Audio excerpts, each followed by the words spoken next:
Jean, can we focus on our discussion on social and emotional development, mental health and well-being of the very young child? So the importance of social and emotional development has not had the same kind of emphasis over many years as, say, physical development and language development.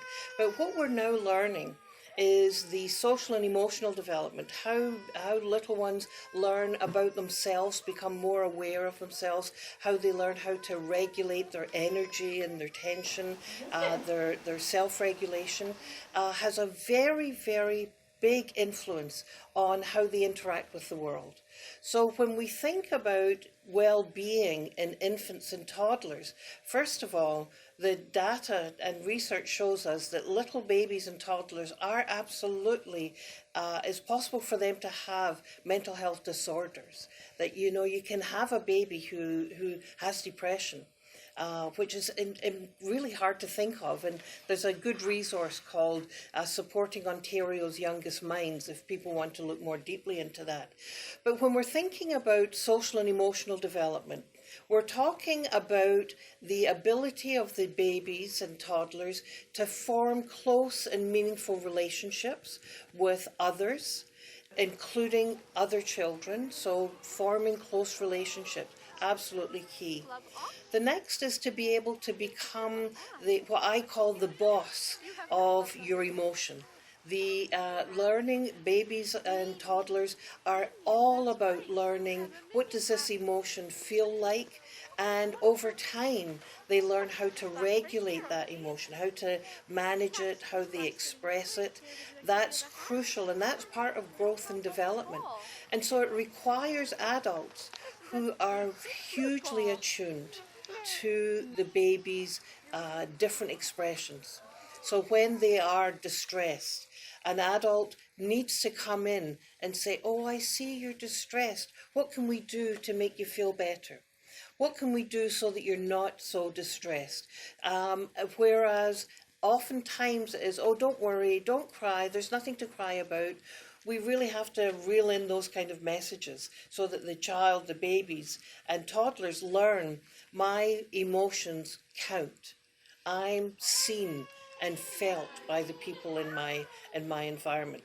And then the third component of social and emotional learning is being able to explore the environment and learn.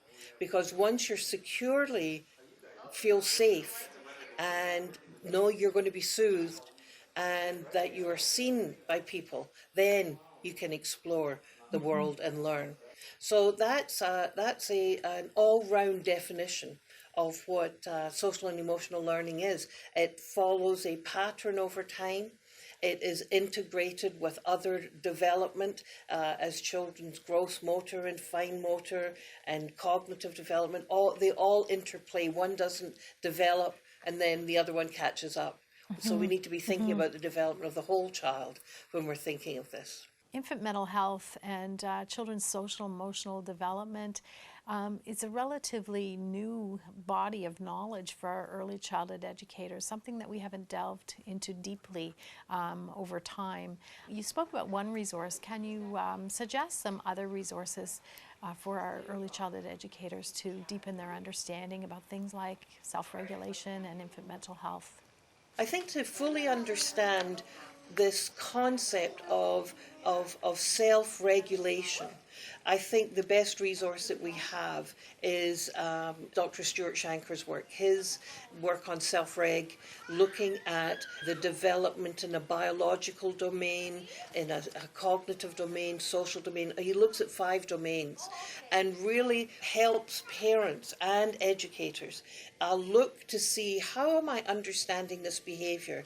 And is it possible that this behavior that I'm seeing as this child is crying is stress behavior rather than misbehavior? Am I picking up the baby's cues that this is a fatigue cue? It may look like they're having a meltdown, and you think it's a consequence, they have to be consequence, and then you stop and say, well, wait a minute. When did they sleep last? No wonder they've discombobulated. It's their biological domain. They need sleep. So I love Stuart Shanker's work. There are other resources that people are looking at just now in terms of Tools for Life is a program that's being well studied here in Hamilton, and one that I've been very impressed with so far. Thanks very much, Jean. That's going to be really helpful to our educators.